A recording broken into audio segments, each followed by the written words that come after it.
Antropologia é a nossa conversa de hoje. Antropologia. Vamos entender então esse termo. Esse termo vem desses dois conceitos. Anthropos, em grego, é homem, humanidade, né? Não homem no sentido masculino da coisa, mas homem no sentido geral, no sentido de humanidade. E o logos é a palavra, é a doutrina, conjunto de conhecimento acerca daquilo que vem antes. Então, antropologia seria a doutrina do homem.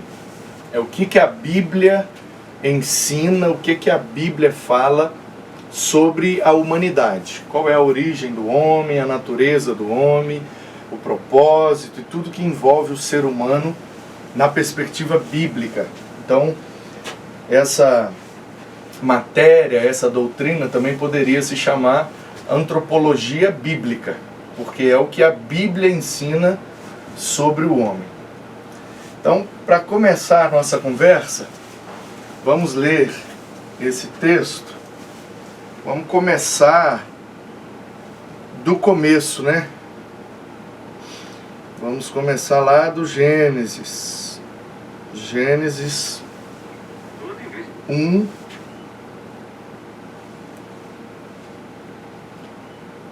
vinte e seis. E Deus disse: façamos o ser humano à nossa imagem, conforme a nossa semelhança. Tenha ele domínio sobre os peixes do mar, sobre as aves dos céus, sobre os animais domésticos, sobre toda a terra e sobre todos os animais que rastejam pela terra. Assim, Deus criou o ser humano à sua imagem. A imagem de Deus o criou. Homem e mulher os criou. E Deus os abençoou e lhes disse: sejam fecundos, multipliquem-se, encham a terra e sujeitem-na. Tenham domínio sobre os peixes do mar, sobre as aves dos céus e sobre todo o animal que rasteja pela terra. E Deus disse ainda: eis que lhes tenho dado todas as ervas que dão semente e se acham na superfície de toda a terra, e todas as árvores em que há fruto que dê semente.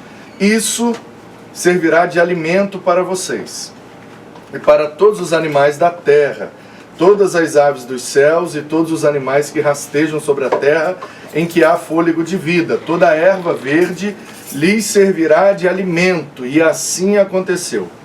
Deus viu tudo o que havia feito, e eis que era muito bom. Houve tarde e manhã, o sexto dia.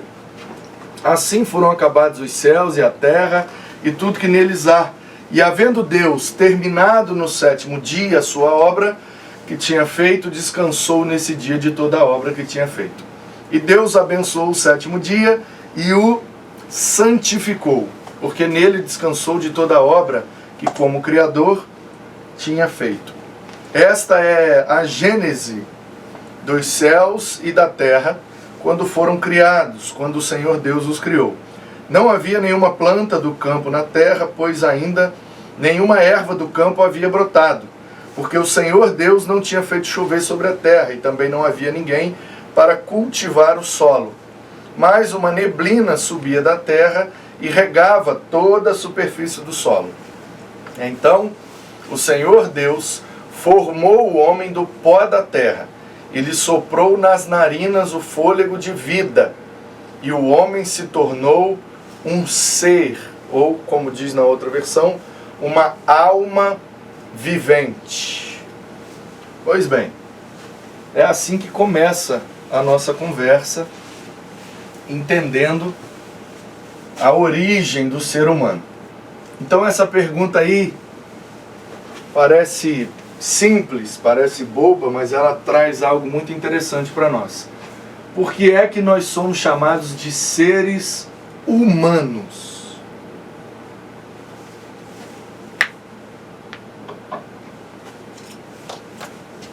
O que é que vocês acham?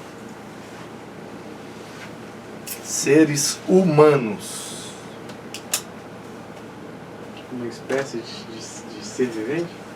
Sim, mas por que humano? O que não é ser vivente?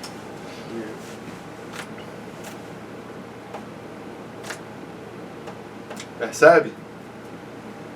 A gente não se dá conta, às vezes não para pensar por que a gente é chamado dessa forma. Da onde vem? O que é que significa? Ser é aquilo que tem vida, né? Aquilo que nasce, cresce, reproduz e morre. Algo vivo, que tenha bios. Agora, por que humano? Muito interessante isso, né? Interessante. O que é que vocês acham?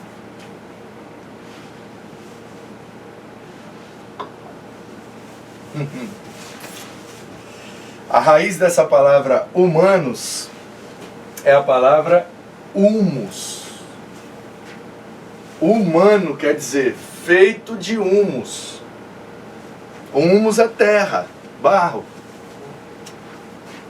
Humus. Então, uma vez eu estava na faculdade secular, fazendo um curso de pós-graduação, e o professor, muito inteligente, muito preparado, muito capacitado, mas ele se declarava ateu, que não acreditava na Bíblia, e que a Bíblia é só um livro e tal, aquelas coisas todas que o pessoal afirma aí.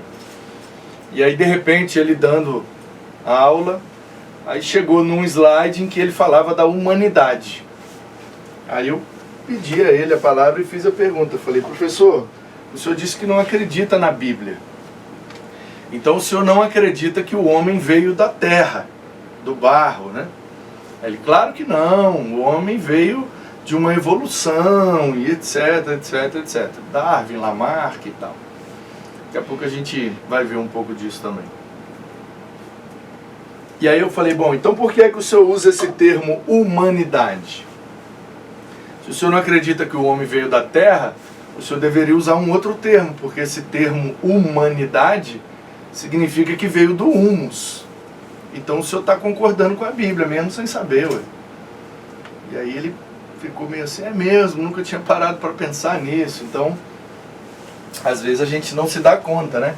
Mas a própria nomenclatura que a gente é chamado já revela a nossa origem.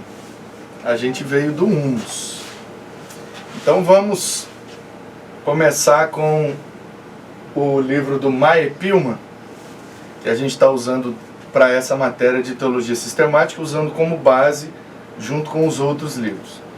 Então Meyer Pillman, ele define a antropologia com esses 3 tópicos: a origem do homem, a natureza do homem e a imagem de Deus no homem. Então, para a gente ver sobre a origem da humanidade, somente Deus pode revelar Deus. Essa revelação de si mesmo, tão necessária à salvação, encontra-se nas Escrituras. Da mesma fonte vem a opinião de Deus sobre o homem, que é a opinião verdadeira, pois quem melhor pode conhecer o homem do que o seu Criador? Nesses dias, quando as falsas filosofias representam de modo errado a natureza humana, é de grande importância que conheçamos a verdade.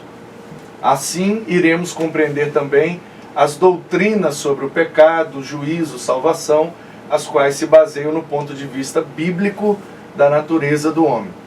Então, Meyer Pillman está dizendo: já que nós cremos que Deus é o Criador do homem, então ninguém melhor do que Deus para revelar quem é o homem. Então ele diz: já que a Bíblia é a palavra de Deus e a gente acredita nisso, então vamos ver o que é que Deus diz sobre o homem. E aí, por isso que eu disse que essa matéria também pode ser chamada de antropologia bíblica. Então vamos para a origem. A Bíblia ensina claramente a doutrina de uma criação especial. Significa que Deus fez cada criatura segundo a sua espécie. Não houve uma evolução. Ele criou as várias espécies e então as deixou para que se desenvolvessem e progredissem segundo suas leis. A distinção entre o homem e as criaturas inferiores implica a declaração de que Deus criou o homem à sua imagem. A imagem de Deus. O que será que significa isso, né? Então, para afirmarmos categoricamente que Deus é a origem da humanidade, precisamos refletir sobre um ponto muito importante. E o ponto é as teorias evolucionistas. Então a gente vai precisar entender isso, porque muita gente afirma aí fora que o homem é produto de uma evolução. Então tem aí alguns conceitos relacionados à evolução que a gente precisa prestar atenção, né? Pelo menos saber, conhecer. Então, o conceito é um conjunto de mudanças que ocorrem em uma população ao longo do tempo. Então, o que é que significa evolução? Na ciência, na perspectiva científica, evolução é isso. Um conjunto de mudanças que ocorrem em uma população ao longo de um tempo. E aí nós temos darwinismo, neodarwinismo, lamarckismo. São linhas diferentes. Às vezes a gente fala como se fosse tudo a mesma coisa, mas são coisas diferentes. Aí tem órgãos homólogos, análogos, vestigiais, e aí tem o significado. Então, o darwinismo fala da variabilidade e da seleção natural. O neodarwinismo, que é o darwinismo mais recente, mais novo, fala de mutações, de recombinação genética e seleção natural. O lamarckismo fala da lei do uso e desuso, a herança dos caracteres adquiridos e a tendência ao aumento da complexidade à medida que o tempo passa. Órgãos homólogos, quer dizer, que tem a mesma origem, tem uma função igual ou diferente. Exemplo, o braço do homem, a pata do cavalo, a asa do morcego e etc. A irradiação adaptativa também está dentro desse assunto aí de órgãos homólogos. Órgãos análogos, quer dizer, tem a mesma função, mas de origem diferente. Exemplo, a asa da ave e a asa da mosca. Aí fala de convergência adaptativa. Órgãos vestigiais, quer dizer, os vestígios de alguns órgãos sem função num grupo de seres vivos, mas com função num grupo relacionado. Exemplo, o apêndice do ser humano, o dente ciso. Então, assim, à medida que o tempo vai passando, a espécie vai deixando de usar alguns órgãos e eles vão desaparecendo. Então, quando os arqueólogos vão pesquisar, às vezes os caras acham algumas coisas em animais que hoje em dia já não tem mais. Então isso seria uma evolução na espécie, né, e não uma evolução da espécie. E os fósseis, né, são os que ajudam a encontrar e saber como que era antigamente, né? Então evolução não significa, propriamente dito, um aumento de complexidade. Algo está ficando mais complexo, então está evoluindo. Não é bem assim que eles enxergam. E a filogenia é o desenvolvimento evolutivo de um determinado organismo. Só para a gente se familiarizar com esses termos aí. Então vamos lá, ó. O evolucionismo. Nós temos Charles Darwin, e para Darwin, evoluir é mudar biologicamente e não necessariamente se tornar melhor. As mudanças geralmente ocorrem para que exista uma adaptação das espécies ao meio ambiente onde elas vivem. A esse processo de mudança, em consonância com o meio ambiente, o Darwin deu o nome de seleção natural. Então o ambiente vai selecionando naturalmente os melhores adaptados.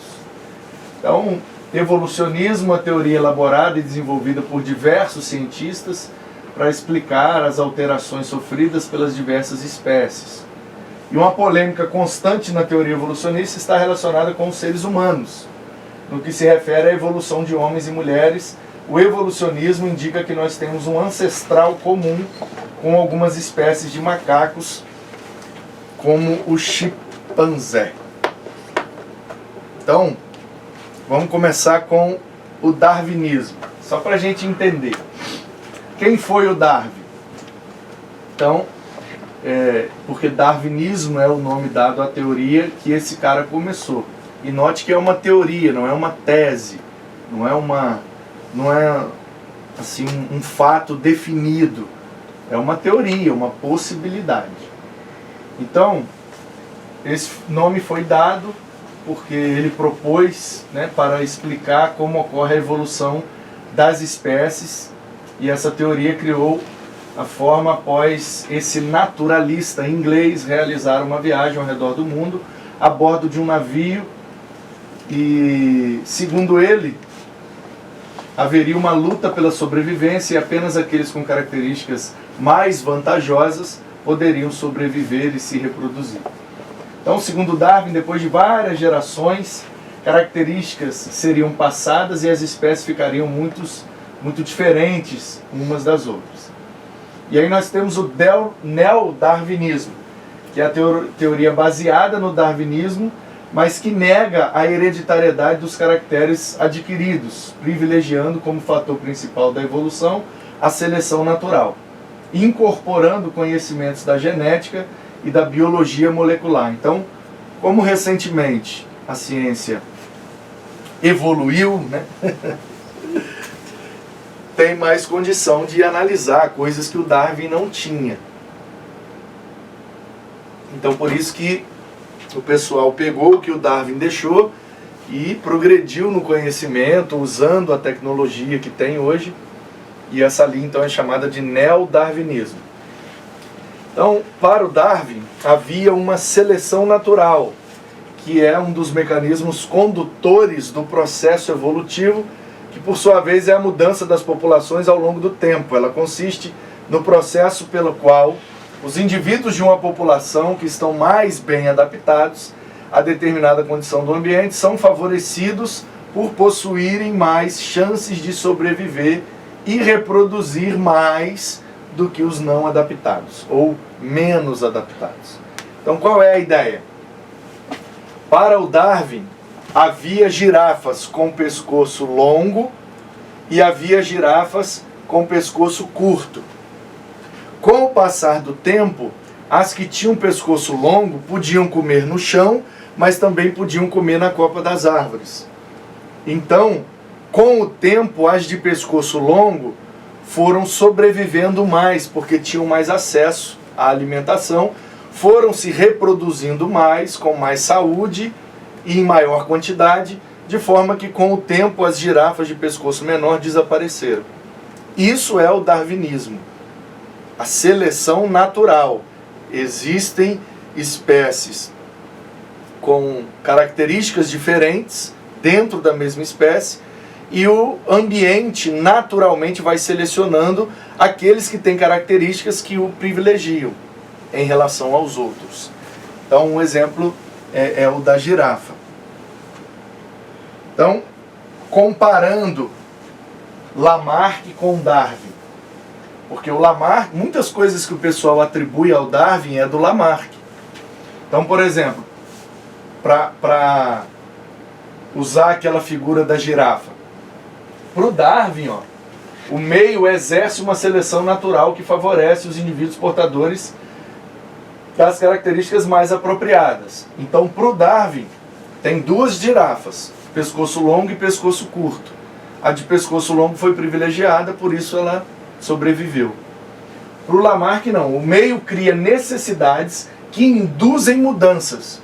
Então, para o Lamarck, só existia girafa de pescoço curto. E como elas precisavam comer além do chão, também na copa das árvores, elas foram esticando o pescoço com o passar do tempo, até se tornar do jeito que são hoje. Então, para o Lamarck, as novas características surgem pelo uso ou desuso de um órgão do corpo. Então, como elas usavam muito o pescoço, foi crescendo.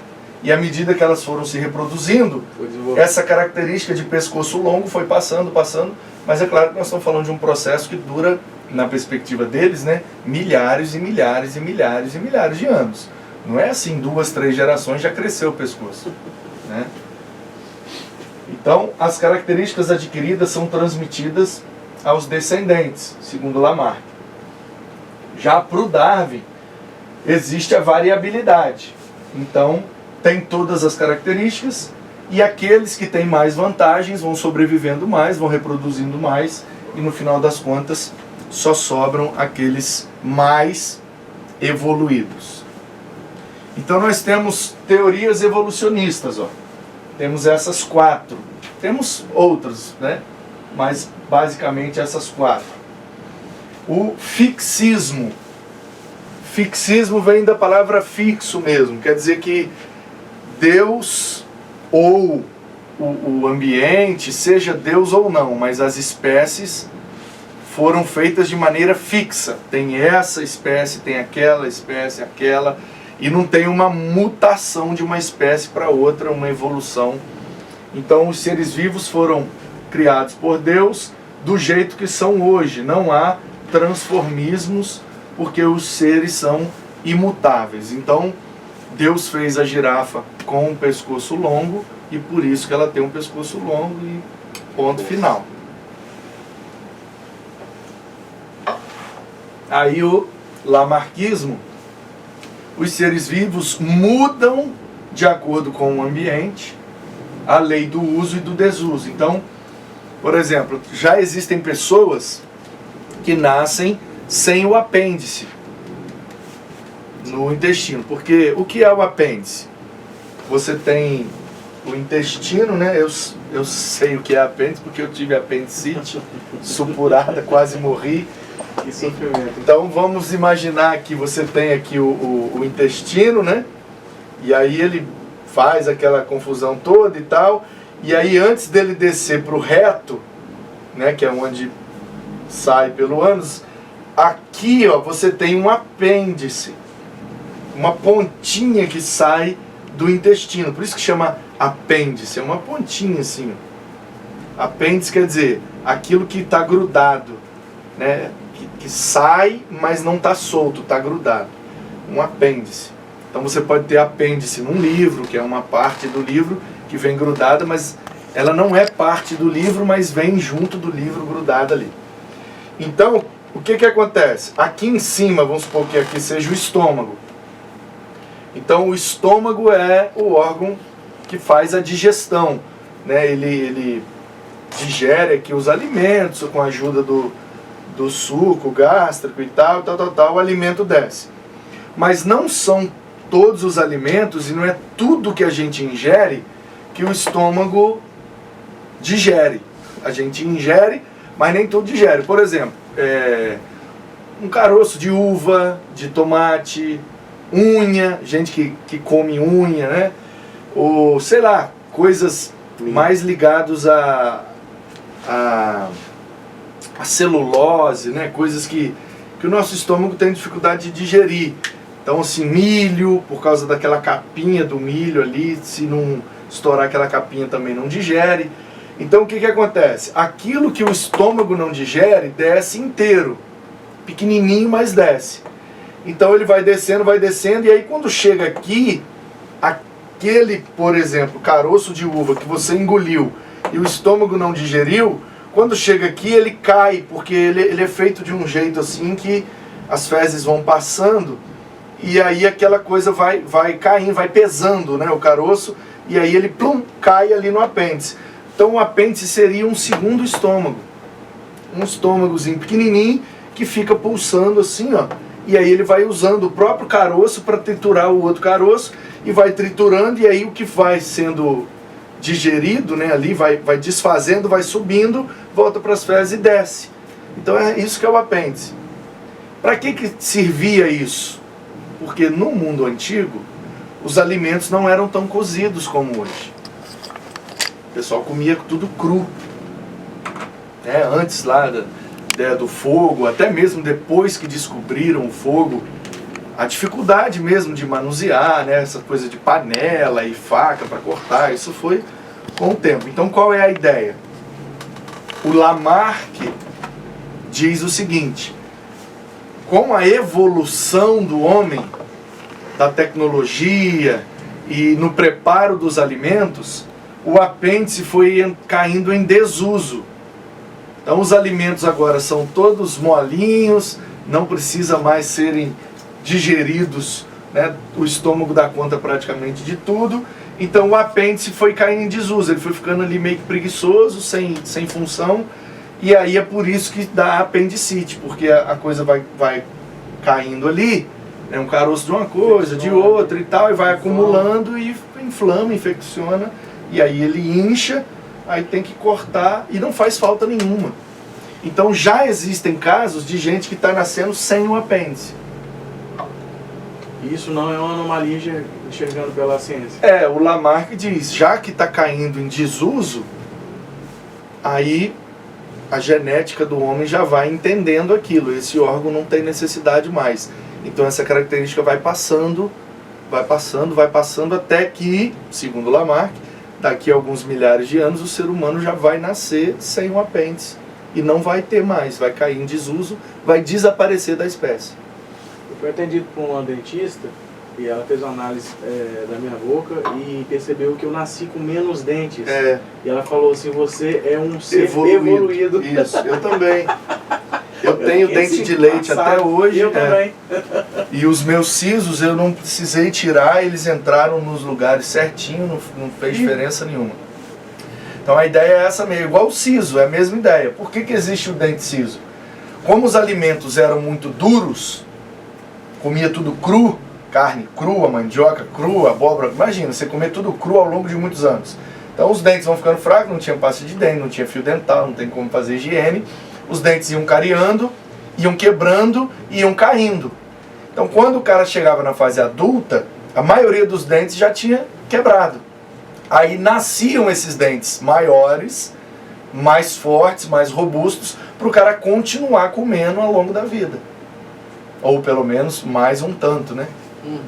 Então essa é a ideia desse dente. Ele vem para dar um auxílio na alimentação ali na fase adulta.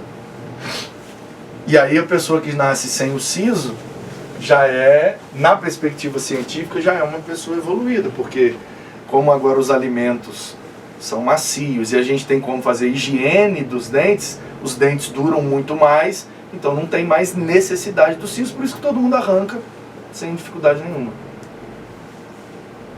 Não sem dificuldade para arrancar, né? Porque dá um trabalho danado. Mas sem dificuldade no sentido de que não faz mais falta nenhuma para o ser humano. Então isso é o lamarquismo, tá bom? O darwinismo já diz que os seres vivos possuem ancestralidade em comum. Então como a gente tem mãos, né? E as mãos de um chimpanzé parecem com as nossas, os pés, o jeito de andar ereto e tal. Então ele acha que o chimpanzé é o nosso ancestral. Há uma seleção natural, ou seja, o meio ambiente seleciona os mais adaptados, né, por assim dizer, os mais evoluídos, e o meio é quem seleciona. Aí o neodarwinismo já diz que mantém as mesmas explicações do princípio da seleção natural, mas explica que variabilidade surge por eventos de mutação, né? O ser humano vai mudando, o ser humano não, qualquer ser, qualquer espécie vai mudando ao longo do tempo e não é somente obra da seleção natural. Então, o neodarwinismo é um tipo de darwinismo, mas ele vai mais além em algumas coisas.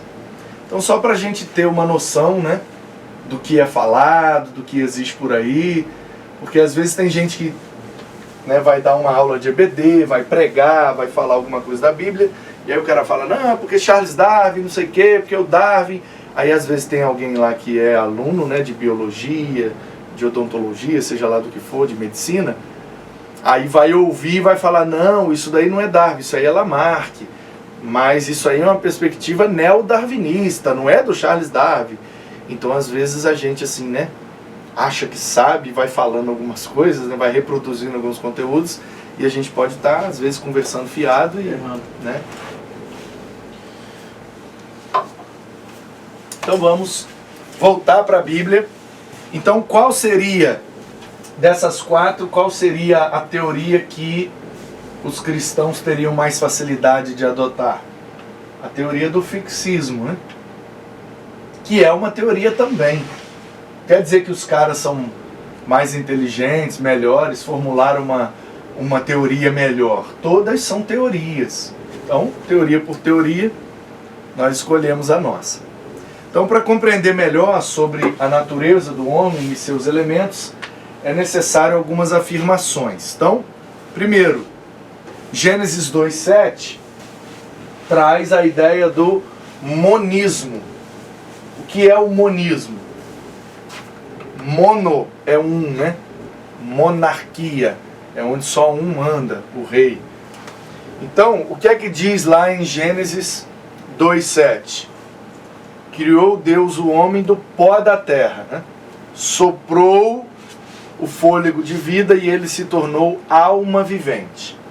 Então, na perspectiva do monismo, monismo é o ser humano é um corpo que vem do barro, da terra, mais o espírito, que é o sopro ali de vida, ruar, né?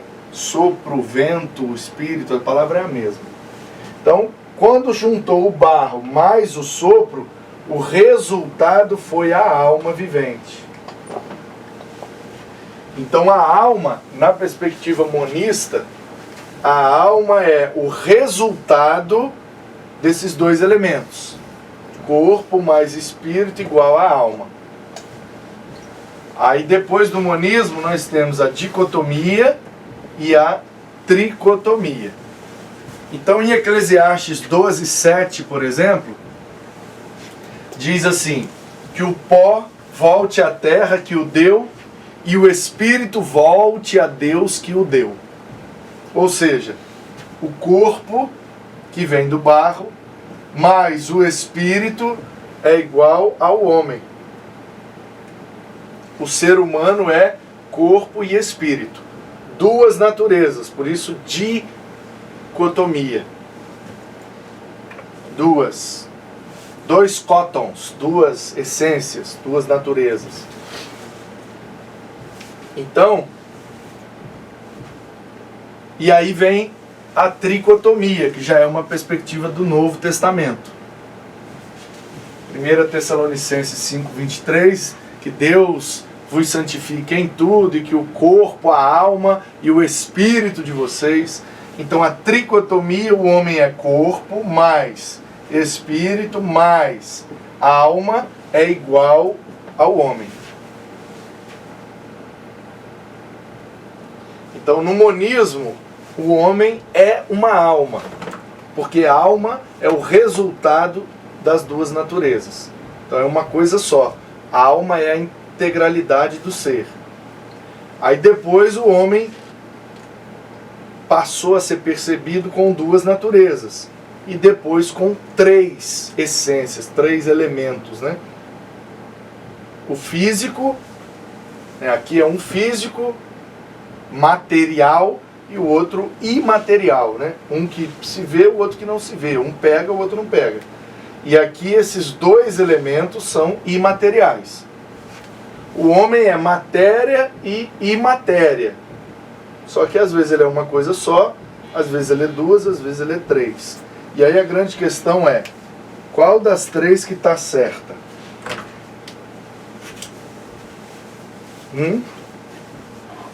Isso aqui foi Moisés que escreveu. Mais ou menos 1500 anos antes de Cristo. Isso aqui foi Salomão que escreveu. Mais ou menos uns 950 antes de Cristo. Isso foi Paulo que escreveu. Meados do primeiro século, ano 50 a 60 mais ou menos. Lembra que Na primeira aula de teologia sistemática, a gente viu sobre a revelação e a gente aprendeu sobre a revelação progressiva. Aquilo que o homem sabe, aquilo que Deus revela para o homem vai progredindo ao longo do tempo.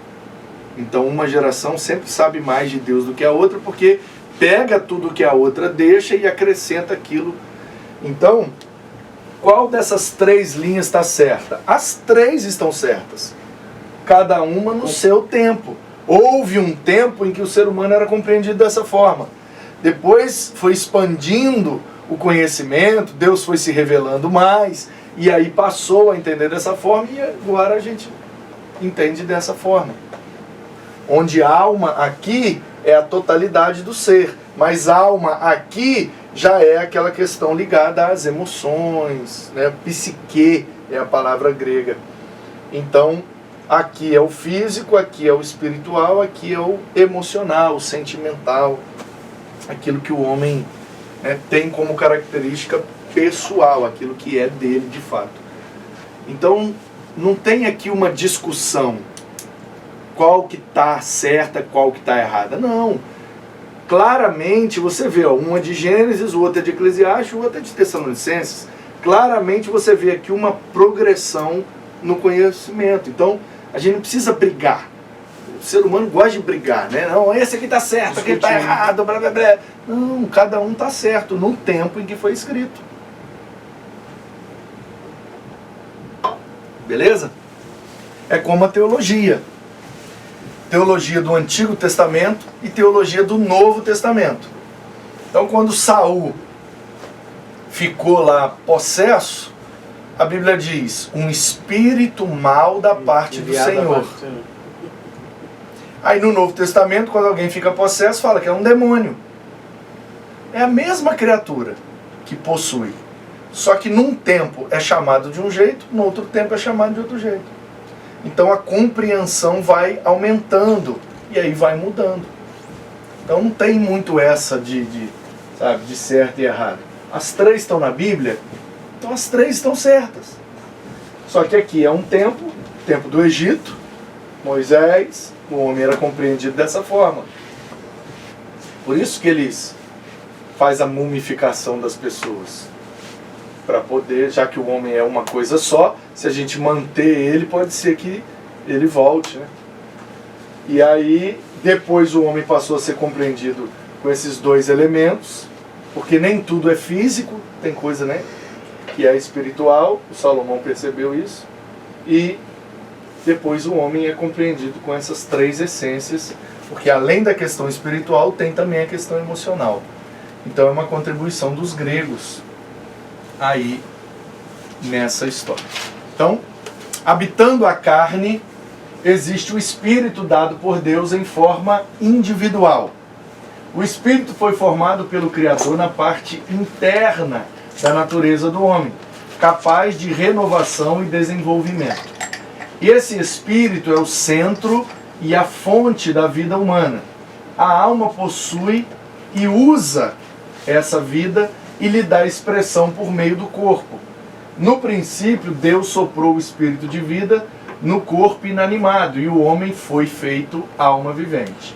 Assim, a alma é um espírito encarnado ou um espírito humano que recebe expressão mediante o corpo. A combinação desses dois elementos constitui o homem em alma. Então ele está começando a explicação a partir do monismo. A alma sobrevive à morte porque o espírito a dota de energia.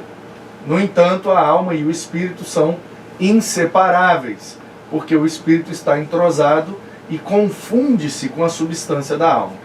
O espírito é aquilo que faz o homem diferente de todas as demais coisas criadas, dotado de vida humana e inteligência, que se distingue da vida dos irracionais.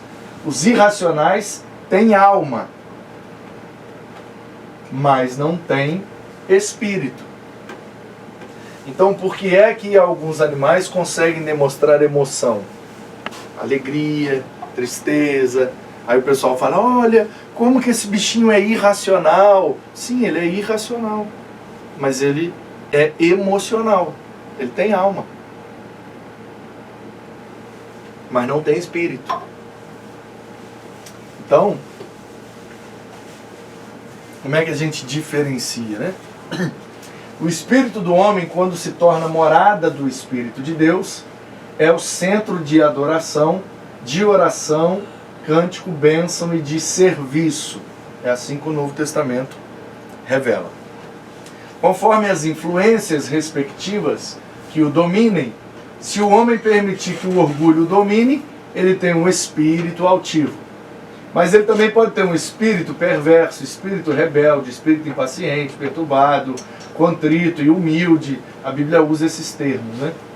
Pode estar sob um espírito de servidão, impelido pelo espírito de inveja. Assim é que o homem deve guardar o seu espírito, dominar o seu espírito, pelo arrependimento tornar-se um novo espírito e confiar em Deus para transformar o seu espírito. Todos esses versículos bíblicos vão mostrar, né, que a Bíblia usa esse termo espírito para falar do interno de cada pessoa. O homem é vítima de seus sentimentos e apetites naturais. Ele é carnal por natureza. Então o espírito já não domina mais. E essa impotência se descreve como um estado de morte. Dessa maneira há necessidade de receber um espírito novo. E somente aquele que originalmente soprou no corpo do homem o fôlego da vida, poder soprar na alma do homem uma nova vida espiritual, isso é, regenerá-lo. Quando assim acontece, o espírito do homem novamente ocupa lugar de ascendência e chega a ser homem espiritual. Entretanto, o espírito não pode viver de si mesmo, mas deve buscar a renovação constante mediante o Espírito de Deus. Então, quando o homem peca, quando o homem cai, do seu espírito, ele está morto porque ele está separado de Deus, perdeu a conexão. E aí o Espírito de Deus vindo, ele estabelece essa conexão e o homem então é regenerado em espírito, não é no corpo. A alma é aquele princípio inteligente e vivificante que anima o corpo humano, usando os sentidos físicos como seus agentes na exploração das coisas materiais e os órgãos do corpo para expressar e comunicar-se com o mundo exterior. Originalmente, a alma veio a existir em resultado do sopro sobrenatural de Deus. Podemos descrevê-la como espiritual e vivente, porque opera por meio do corpo. No entanto, não devemos crer que a alma seja parte de Deus, pois a alma peca. É mais correto dizer que é dom e obra de Deus. Então nós somos imagem de Deus, mas nós não somos deuses. Deus soprou em nós, comunicou com a gente algumas características, mas nós não somos semideuses ou mini-deuses. Então as quatro distinções da alma. Primeiro, a alma humana se difere da alma dos inconscientes. Todos os seres vivos, uma planta, uma bactéria, uma ameba. Então, nós não somos inconscientes.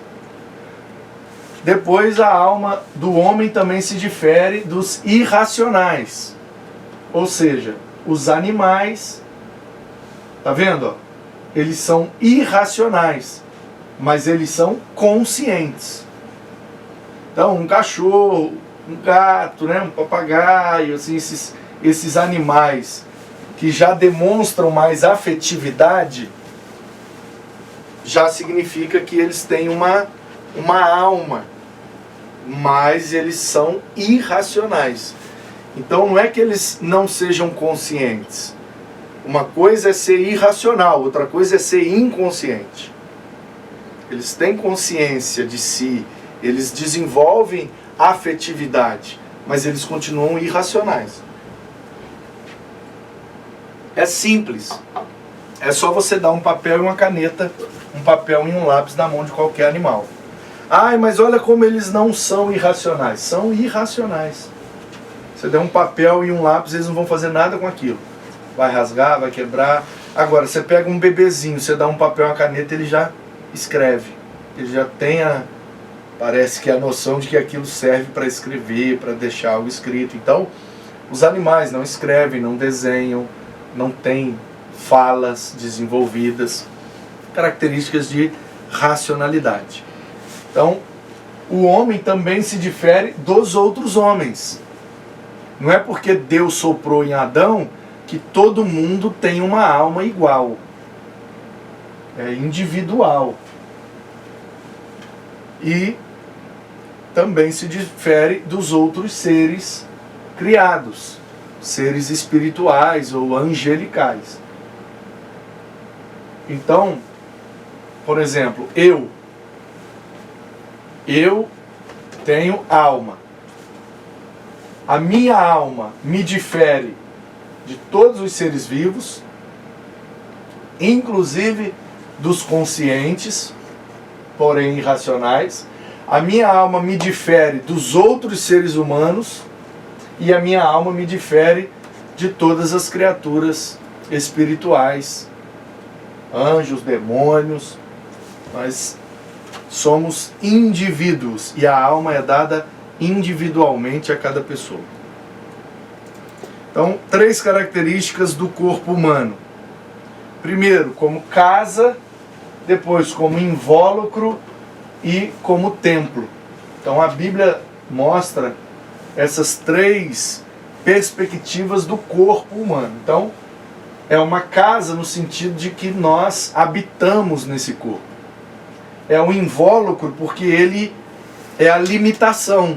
Então, o meu espírito e a minha alma estão limitadas ao meu corpo.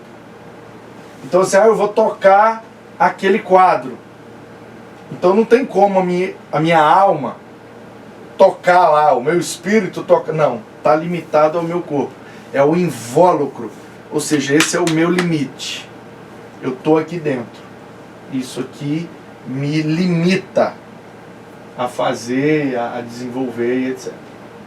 E terceira, a perspectiva de quem nasceu de novo, pela fé em Jesus, recebeu o Espírito de Deus, então agora ele passa a ser habitação, não só de sua alma, do seu espírito, como também do Espírito de Deus. Então nessa perspectiva o corpo pode ser um templo. Então a imagem de Deus na humanidade. O que é que significa isso? O que é essa história de sermos imagem de Deus? Então, quando a Bíblia diz, façamos o homem, e aí tem vários textos aí para vocês depois se deleitarem, o homem foi criado à semelhança de Deus, foi feito como Deus em caráter e personalidade. Na Escritura, o ideal e alvo exposto diante do homem é o de ser semelhante a Deus. Ser como Deus significa ser como Cristo, que é a imagem do Deus invisível. Então temos 5 características como imagem de Deus. Então nós temos um parentesco com Deus, ou seja, temos algumas semelhanças, algumas similaridades, mas não quer dizer que nós somos deuses. Temos moralidade, o senso de moral, o que é certo, o que é errado, o que deve ser feito, o que não deve. Então, percebe aqui a diferença? Por que a gente não consegue concordar com a teoria da evolução? Porque se os seres, as espécies, estão evoluindo, deveriam evoluir em todas as áreas. Então, uma bactéria, uma ameba, um ser minúsculo, não tem nenhuma moralidade. Mas à medida que ele vai evoluindo, aí chega num peixe, aí já tem um pouco de moralidade, ou seja, os peixes já têm ali 2, 3 regras de convivência do que é considerado errado. Aí continua evoluindo, chega lá no chimpanzé, o chimpanzé já tem ali umas 10 regras de moralidade, não deve fazer isso, não deve fazer aquilo, senão pega mal. Aí quando chegou no ser humano, agora o ser humano é um ser com a moralidade totalmente desenvolvida. Percebe? Não está evoluindo a moralidade. Então como que é a evolução? só evolui o físico. Por isso que tem esse salto. A ciência chama de elo perdido, né? Que vem o ser, né? Você tem lá um ser vivo pequenininho, ele vai crescendo, crescendo, evoluindo, né? Até chegar ali no chimpanzé. Aí de repente você tem aqui o ser humano, que é completamente diferente. Aí aqui seria o elo perdido. Ou seja, o que é que ligou daqui para cá? Porque aqui nós temos o macaco. O macaco não tem moralidade nenhuma. Senso de certo, errado, pega bem, pega mal. O macaco não tem espiritualidade nenhuma. Você nunca vai ver os macacos se juntando para adorar o Deus dos macacos.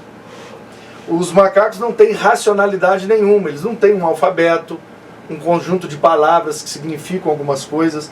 Então aqui eles são completamente irracionais ou amorais. Eles não pensam na perspectiva moral e não têm espiritualidade nenhuma. E de repente você tem o homem com todas essas características.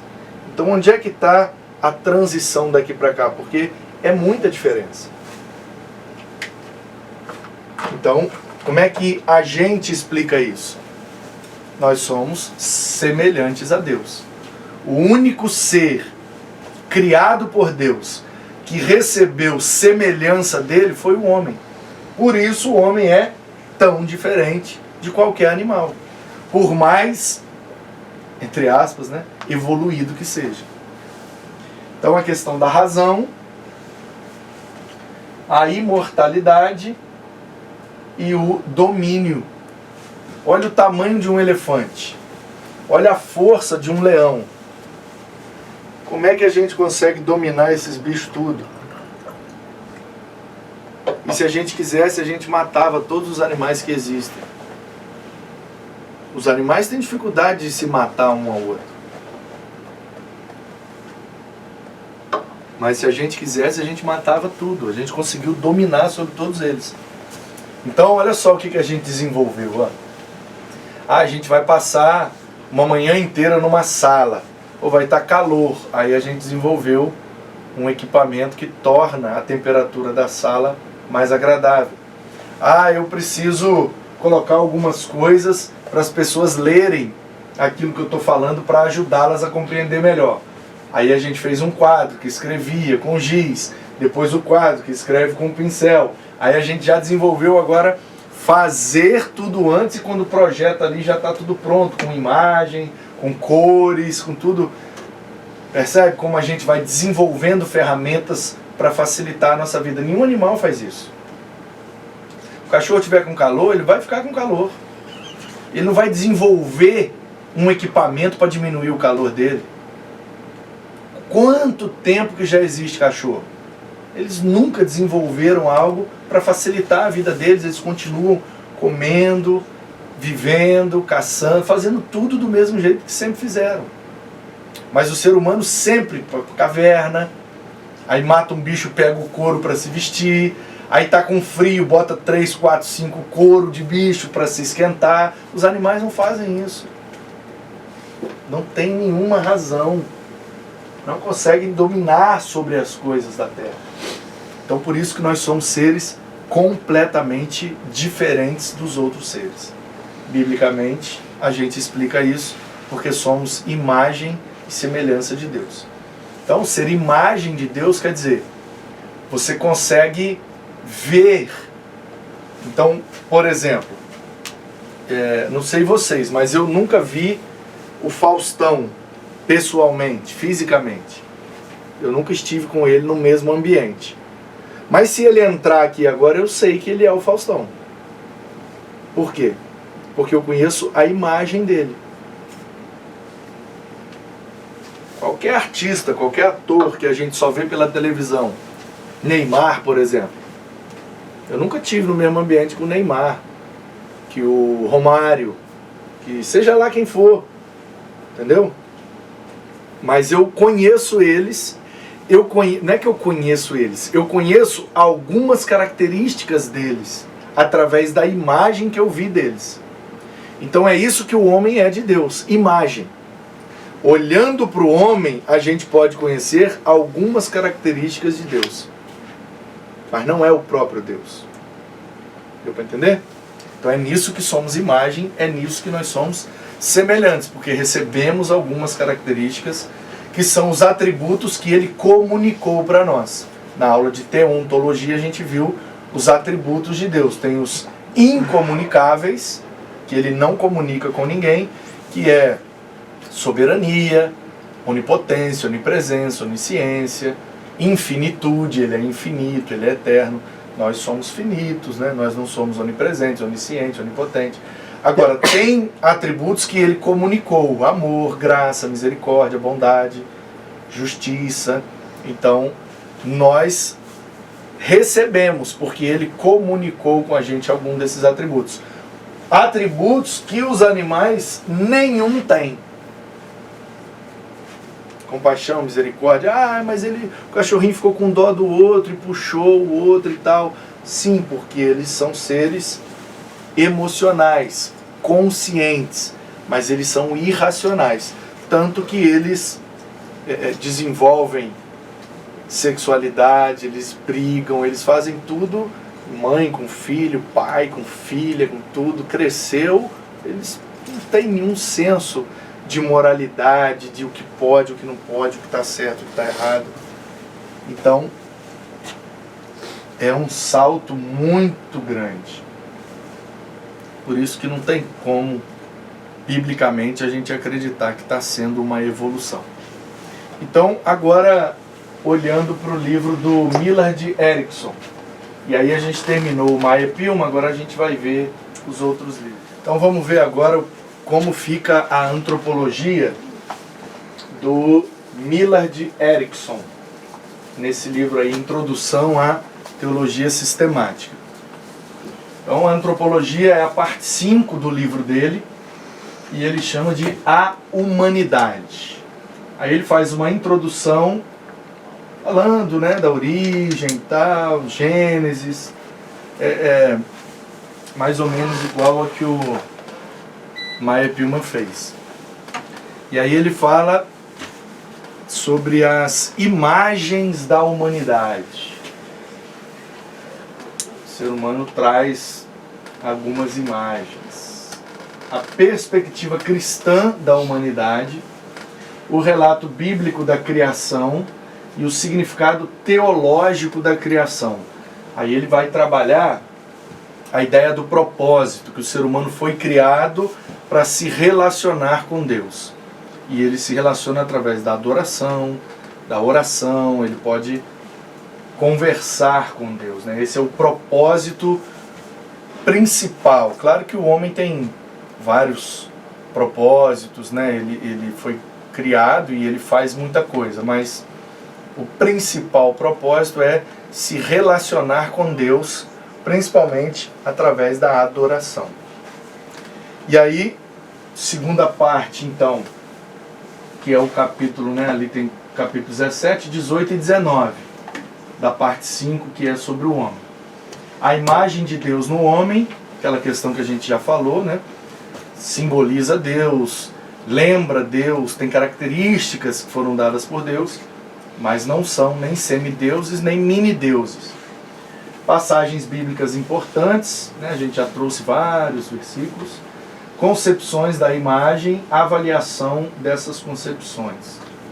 Conclusões a respeito da natureza e implicações da doutrina. O que é que significa ser imagem de Deus? A natureza constitucional do homem, ou seja, do que ele é constituído. Concepções básicas, bíblicas, modelo alternativo, unidade condicional. Aí aqui ele vai trabalhar a questão do monismo, dicotomia e tricotomia. Aquilo ali que a gente já viu também. Aí o Wayne Grudem, Teologia Sistemática do Wayne Grudem. Vamos ver o que é que ele traz em relação aos outros. Então ele traz também essa questão do propósito. Por que Deus criou o homem? E aí ele diz que é para a sua glória. Deus criou o homem para a glória de Deus, e ele apoia com esses versículos aí. Qual o propósito da existência humana? Cumprir com o objetivo da nossa criação. Aí ele usa todos esses versículos para mostrar como o homem foi criado com esse objetivo. E o objetivo é se relacionar com Deus através da adoração, obedecer a Deus e servir a Deus e ser, assim, eu sei que vai criar um choque, né? Mas estou falando no sentido metafórico. É como se o homem fosse criado para ser a quarta pessoa da Trindade, ou seja, o Pai, o Filho e o Espírito se relacionam entre si de maneira perfeita. Então eles criaram a humanidade para ser um povo, para que fosse inserido nesse relacionamento. Entendeu? Ou seja, a humanidade se relaciona com Deus, com as três pessoas da Trindade. Então a humanidade pertence a esse relacionamento agora, que foi originalmente feito para ser de maneira perfeita aqui na Terra. Mas depois do pecado isso mudou. E aí, por isso que depois da antropologia a gente vai ver a amartiologia, que é a doutrina do pecado, e depois a gente tem que ver a soteriologia, que é a doutrina da salvação. Uma coisa puxa a outra, né? Criou o homem pecou, e a solução é a salvação. Então, vai nessa escadinha aí, um atrás do outro. O que significa ser imagem e semelhança de Deus? A gente já viu, né? O homem tem traços do Criador e o representa. Então dá para você saber sobre Deus olhando para o homem, porque ele tem alguns atributos que Deus comunicou, compartilhou com ele. E aí o que ocorreu na queda? Vários elementos de sua semelhança com Deus se perderam. Então, voltando àquela imagem do Faustão lá, né, que a gente da TV. Se o Faustão entrar aqui, como é que eu vou saber que é ele? Porque eu conheço as características que eu vi na imagem dele. Mas e se a imagem que eu tivesse do Faustão fosse de uma TV com muito chiado? Assim, lembra antigamente, né, televisão analógica, aquelas antenas, né? Então mexe aí, melhorou e tal, piorou. Imagina assim, quando você tem uma imagem muito chiada, preto e branco, tudo rodando, ou então hoje você tem um vídeo que não está em alta resolução, um vídeo ali de poucos megapixels, então você tem uma imagem, mas ela está toda borrada, toda quadriculada, distorcida, você não consegue ver exatamente. Você sabe que é uma pessoa, mas você não vê as características dela. Então é mais ou menos assim. É como se fosse assim, ó. Lá no Éden, o homem foi criado 4K, 8K, sei lá, resolução total. Aí depois do pecado ele caiu, ele perdeu essa qualidade e agora ele tem poucos megapixels. Ou seja, a gente, com os atributos que Deus comunicou, a gente revelava a Deus de uma forma muito nítida. Depois do pecado a gente revela, mas não é tão nítido assim mais. Entendeu? A gente está meio chiado, meio poucos pixels. Ainda é, mas não é com a perfeição que tinha antes. Qual o plano de Deus para o ser humano em Cristo? É a gradual recuperação da semelhança com Deus. Então é como se fosse assim, fomos criados no Éden em 4K. Pecamos, perdemos a qualidade da imagem. Então tudo embaçado, desfocado. Aí Cristo vem para ser o 4K de Deus, para mostrar assim, olha, é assim que vocês devem ser. Então quando a gente vai se parecendo com Cristo, a imagem de Deus em nós vai ficando cada vez mais nítida. Porque Cristo é a revelação máxima do ser de Deus. Então esse é o propósito. Para que a gente olhe para Cristo e caramba, aquilo lá é Deus com toda a sua nitidez. Eu revelo Deus, mas eu estou revelando de maneira muito embaçada. Então deixa eu me parecer com aquilo, porque quanto mais parecido com aquilo, mais nítida vai ser a imagem de Deus que eu carrego. E aí, quando isso se dará completamente? Aí é só no final, né? Só quando ele voltar para nos buscar, aí com o corpo ressurreto, a gente volta a ter o 4K de Deus, mas aí é para habitar com ele na eternidade, onde todo mundo vai ser 4K. Ok? Então, o ser humano, quais são as semelhanças? Na sua moralidade, na sua espiritualidade, na sensibilidade, na inteligência e também na capacidade de relacionamento. Isso aqui o Maia Pilma não falou, e eu acho muito interessante. Assim como Deus é 3 pessoas, então Deus é uma comunidade. O Pai, o Filho e o Espírito se relacionam entre si. Se somos semelhantes a Deus, nós também fomos criados com essa característica. Capacidade, e não só capacidade, mas necessidade de relacionamento. Por isso que o homem sozinho, ele fica mal. Porque dentro dele já tem essa característica embutida. Você foi criado para se relacionar. Se você estiver sozinho, você não está completo. Aí tem gente que diz assim: ah, mas eu com Deus tá tudo certo, eu me viro. Eu tô bem com Deus. Eu sou templo de Deus. Eu sou igreja de Deus. Eu e Deus tá tudo resolvido. Não tá, não. Você quer ver um exemplo que não tá? Lá no Éden, a Bíblia não diz que todo dia Deus vinha conversar com Adão? Adão não tinha pecado ainda, certo? Ele estava ali perfeito, sem pecado nenhum. Ouvia Deus, falava com Deus, face a face, todos os dias. Aí Deus vira para ele e fala assim: não é bom que você esteja só. Ué, mas ele não estava com Deus? Deus não estava com ele lá todo dia? Então como é que o próprio Deus falou que ele estava sozinho?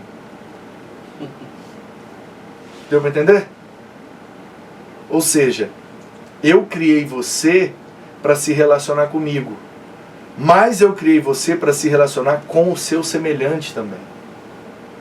Porque como você vai desenvolver os atributos que eu coloquei em você? Você vai ter compaixão de mim? Você vai ter misericórdia de mim? Você vai perdoar a mim? Então, no relacionamento comigo, você não vai ser exigido em nada, porque eu sou perfeito. Então, por que é que você tem que se relacionar com o seu semelhante? Porque você vai precisar perdoar o semelhante, ter compaixão do semelhante, misericórdia do semelhante. É aí que eu vou formando o seu caráter e vou te tornando parecido comigo. Então, eu e Deus está resolvido. Não está, você ainda está sozinho. Por isso que existe a igreja, comunidade. Porque é na comunidade que a gente se torna aquilo que Deus nos criou para ser. O cara estava com Deus, sem pecado nenhum, e estava sozinho. Imagina eu, cheio de pecado, cheio de limitação, cheio de problema psicológico, espiritual, mental, cheio de trauma, cheio de crise, e eu sozinho com Deus está resolvido. Se o Adão não estava resolvido, como que eu vou estar? Então essa ideia, eu sou igreja, eu sou... Não. Você sozinho, você é um discípulo, você é salvo, você é membro, você é habitação, mas igreja, você só é na comunidade. Porque igreja é uma palavra coletiva. Como rebanho. Só é um rebanho se tiver vários. Como é que é um rebanho de uma ovelha só? E note bem, a Bíblia... Toda vez que a Bíblia fala que Deus é nosso pastor, Ele não diz que nós somos ovelha, Ele fala, vocês são rebanho. Não fala, vocês são minhas ovelhas, fala, vocês são meu rebanho. Rebanho do meu pastoreio. É um rebanho, ou seja, é um povo formado de muitas ovelhas. Ovelhas do meu pasto. Rebanho do meu pasto. Nota para você ver, pesquisa os versículos que trata Deus como pastor. Não fala vocês são ovelhas, fala vocês são rebanho. O grupo. Porque ovelhas o povo. É o rebanho, né? Ovelhas, no plural. Então, rebanho é o coletivo de ovelha. Só que não fala ovelha. Não fala ovelha. Não fala. Fala rebanho. Assim como no Novo Testamento não fala você é, fala vós sois. Plural, nós somos, vós sois, 2 ou 3, uns aos outros. É sempre no plural. Não tem nada relacionado à igreja, rebanho, povo, comunidade, Israel, que seja no singular, é sempre no plural. Por isso aqui. O nosso Deus é plural, por isso a Bíblia chama ele de Elohim. Deus plural. Se ele é plural, como é que o seu povo vai ser individual? Então, o contrário de cristianismo não é ateísmo. O contrário de cristianismo é egoísmo. Toda vez que eu quero ser sozinho, fazer tudo sozinho, né, eu me basto, eu resolvo, eu estou indo contra a proposta do cristianismo, que sempre foi para um ajuntamento de pessoas. Então, por isso que Deus nos fez assim. Agora vamos para o Louis Berkhoff. Ele, na segunda parte do seu livro, fala que é a doutrina do homem com relação a Deus. Então ele fala da origem do homem, lá no Éden, a doutrina do homem na dogmática. Dogmática quer dizer o dogma, aquilo que ficou pré-estabelecido pela teologia cristã, né? Relato bíblico da origem, Gênesis 1 e 2. Teoria evolucionista, aquilo que a gente já tratou. A origem do homem e a unidade da raça. Raça aqui quer dizer humanidade. A unidade da humanidade. Ou seja, apesar de sermos muitos, nós somos um povo. É um grupo. E aí tem até um livro em português, ele chama A Solidariedade da Raça. E raça aí é humanidade. É porque década de 60, 70 e 80 era comum falar raça humana, ao invés de falar humanidade, né? Então o Dr. Shedd é a tese de doutorado dele. E tem um livro chamado A Solidariedade da Raça. O subtítulo é O Homem em Adão e em Cristo. O que o Shedd trabalha nesse livro, que é maravilhoso? É a tese dele de doutorado. É difícil de ler, mas é muito bom. Ele diz assim: o homem é um ser coletivo. E todas as ações do homem, ainda que sejam individuais, vão refletir na sua comunidade. Então ele pega, Adão errou, o erro dele refletiu em todo mundo.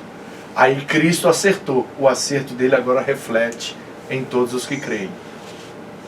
Ou seja, o homem é naturalmente solidário. Numa família, se uma pessoa mandar bem, todo mundo se dá bem. Agora, se uma pessoa mandar mal, todo mundo se dá mal. É só você ver. Numa família, vamos lá, um casal com 5 filhos. Um dos filhos se torna um jogador de futebol muito bem sucedido, vai para a Europa e ganha milhões. Ele vai ter, de certa forma, vai alcançar todos os o benefício disso sozinho? Não vai dar uma casa para a mãe, para o pai, vai dar um carro, vai dar apartamento para os irmãos, vai levar os irmãos para a Europa, vai botar para trabalhar com ele, todo mundo vai se dar bem. Agora, se ao invés dele se tornar bem sucedido, eu falei futebol, assim, não é um exemplo, mas pode ser também um médico, um advogado, um empresário bem sucedido, toda a família se dá bem. Agora, se ele é dependente químico, aí ele vai pra rua, aí ele começa a roubar as coisas dentro de casa, aí tem que botar ele na clínica, aí todo mundo tem que se juntar para pagar a clínica e tal. Todo mundo se dá mal junto com ele. Essa é a tese do Russell Shedd. E é o que o Berkhoff está dizendo aqui. Ó. A gente, individualmente, somos muitos, mas a gente é uma unidade. Ou seja, quando alguém manda mal, todo mundo vai sofrer. Está todo mundo interligado. Quando manda bem, todo mundo se dá bem. Quando manda mal, todo mundo se dá mal. De alguma forma estamos interligados. Então quando o cara lá de cima, o governante, manda bem, todo mundo é beneficiado. Quando ele manda mal, todo mundo é prejudicado. E aí na segunda parte ele fala da natureza do homem, os elementos constitutivos e a origem da alma. Aí o elemento constitutivo fala ali da... corpo, alma, espírito, tal. e a origem da alma. Aí a gente vai ver daqui a pouco algumas teorias sobre a origem da alma, né? Aí terceiro, o homem como imagem de Deus, aquilo que a gente também já trabalhou, né? A condição original, aí depois do pecado ele perdeu, tal, e o homem na aliança das obras. Aí isso aqui é interessante, ó. A doutrina da aliança das obras. Na história, o fundamento bíblico da doutrina da aliança, elementos da aliança e situação. O que é a aliança das obras? Deus criou o homem e dotou o homem de algumas capacidades para fazer algumas obras, conforme o propósito dele. Só que o homem quebrou essa aliança, né, por causa do pecado. Então Deus vai capacitando o homem, apesar de pecador, pelo poder do seu Espírito, para fazer as obras que ele determinou que o homem fizesse desde o princípio. É uma aliança que Deus tem com o homem. Apesar do nosso erro, Deus não desistiu de nós, entendeu? É como se fosse isso. Criei eles para ser 4K. Mas o máximo que eles estão conseguindo é 720 pixels. Então, mas já é melhor do que 140. Porque quando eles pecaram, eles caíram para menor qualidade. Eles não estão conseguindo chegar no 4K. Então eu vou enviar o meu filho para mostrar para eles que é possível um ser humano ser 4K. Mas o máximo que eles estão conseguindo é 720p. Então eu vou usar esse 720 para fazer as minhas obras, para me revelar, já que é o melhor que eles podem, eu não vou desperdiçar isso, eu vou continuar usando eles. Até que Cristo volte e a gente tenha um corpo glorificado, né? E aí vamos para o Langston, um outro autor. E aí o capítulo chama Doutrina do Homem. Aí ele fala da base da religião, né, como que a religião compreende o homem, a constituição do homem, o corpo, a relação entre o corpo e a alma, o espírito, a semelhança entre o homem e Deus, o homem como ser moral e a relação do indivíduo com a raça, tá vendo? Com a humanidade, né, com os seus semelhantes. Então, sobre a origem da alma, nós temos 5 teorias. Imagina só, Deus criou o homem lá, Adão, Eva, e aí, sede fecundos, multiplicar e encher a terra, o homem foi reproduzindo. Então a pergunta é, quando nasceu ali o Caim, quando nasceu o Abel, então o corpo vem da genética, né? O espermatozoide do homem traz a carga genética dele, e o óvulo da mulher traz a carga genética. Quando se une, mistura aquela genética e... Então o corpo é a partir daquilo. O espírito é o mesmo que Deus soprou, ele vai passar para o descendente. A capacidade de ter espiritualidade, de se conectar a Deus, tal. Mas e a alma? A individualidade daquele ser, com seu temperamento, sua personalidade, né, suas inclinações. Tem gente que nasce com algumas inclinações, tem mais facilidade numa área, outro tem na outra área, e cada um tem a sua individualidade. Da onde vem isso? Ou seja, essa alma. O corpo vem da genética, o espírito Deus deu. E a alma? É desenvolvida? Então, aí tem essas as teorias. São 5. Criacionismo, traducionismo, fulguração, eternidade e pré-existência. Vou explicar cada uma delas. Criacionismo. Deus cria uma nova alma na concepção de cada corpo. No ventre. É a teoria mais comum e geralmente é baseada em Gênesis 2:7. Então, um espermatozoide entrou no óvulo, começou a multiplicar, surgiu ali um novo corpo, Deus cria uma alma e já coloca ali naquele embrião. Porque a alma não é imaterial, então ela cabe em qualquer lugar, porque ela é imaterial. Entendeu? Tem até uma pergunta de brincadeira na zoeira da teologia, né? Quantos demônios cabem na cabeça de um alfinete? Ou seja, o que é imaterial cabe em qualquer espaço, em qualquer tamanho, porque é imaterial, não tem tamanho.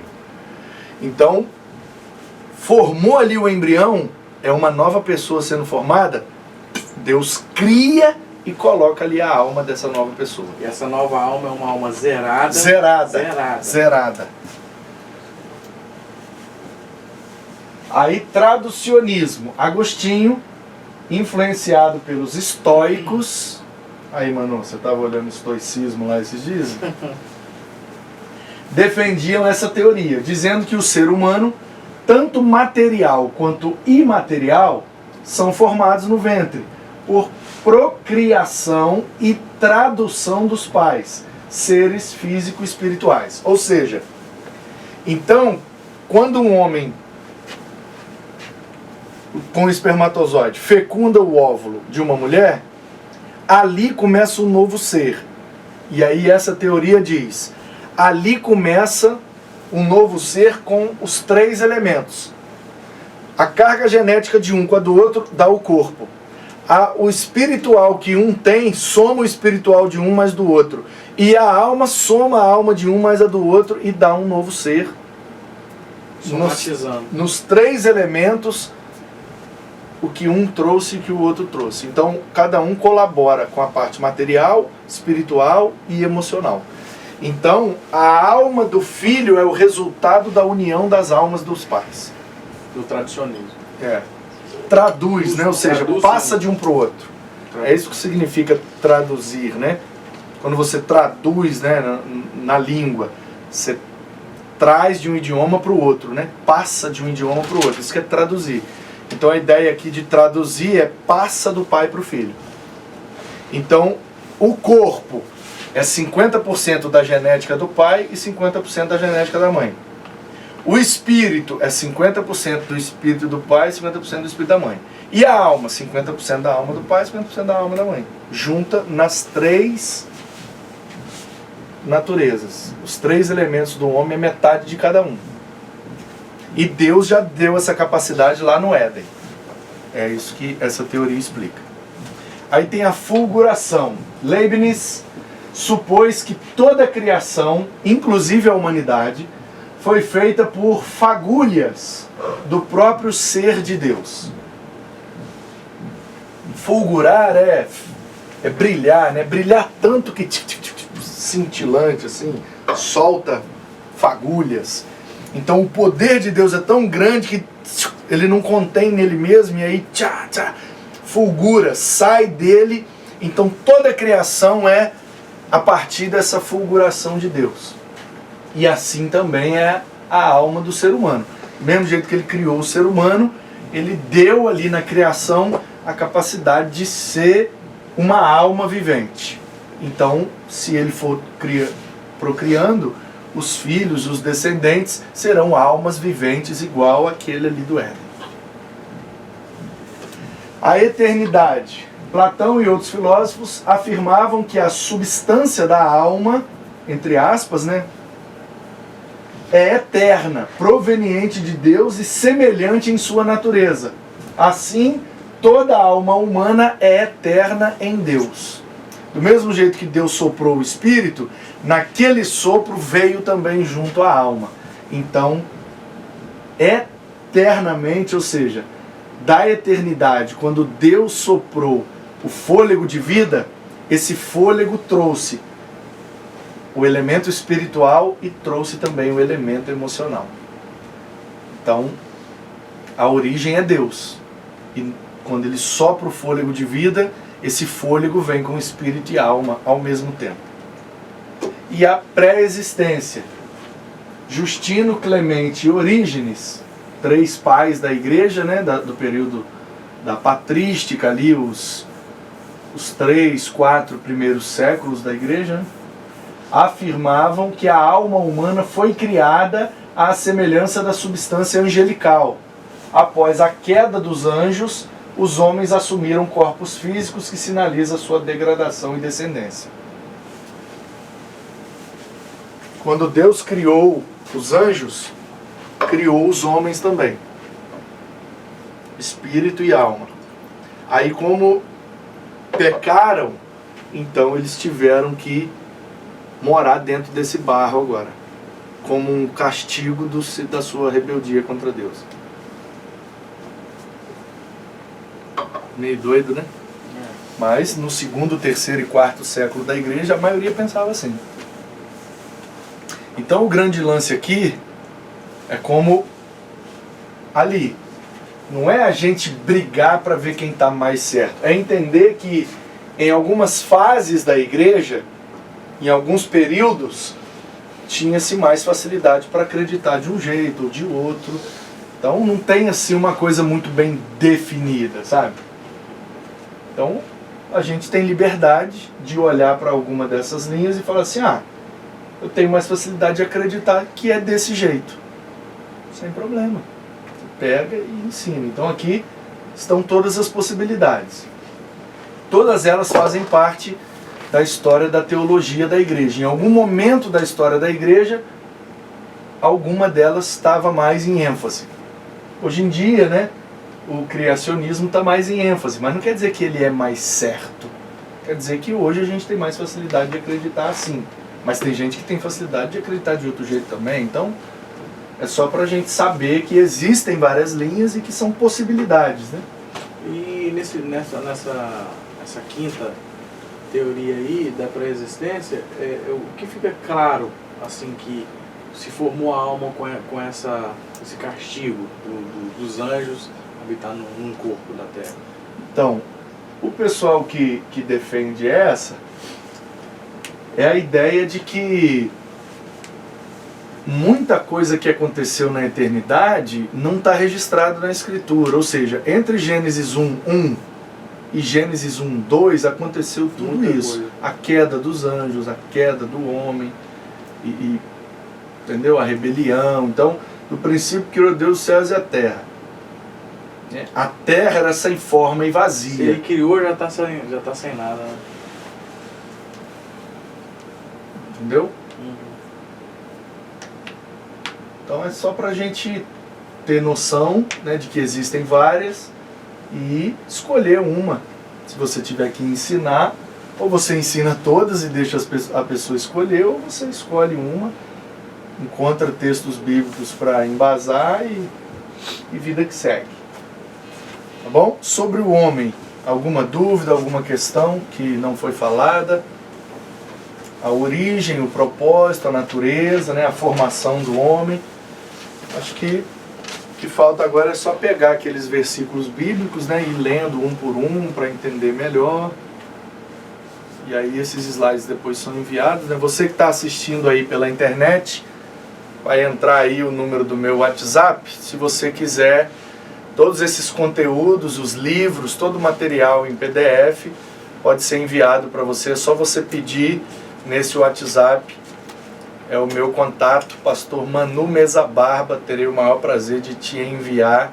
Inclusive, se você quiser fazer o curso, estiver assistindo todas as aulas, você pode pedir, eu te envio a avaliação. Você faz a avaliação, me envia pelo WhatsApp. E você pode, ao final, também ter o seu certificado de maneira online. Tá bom? Então, essa foi a antropologia.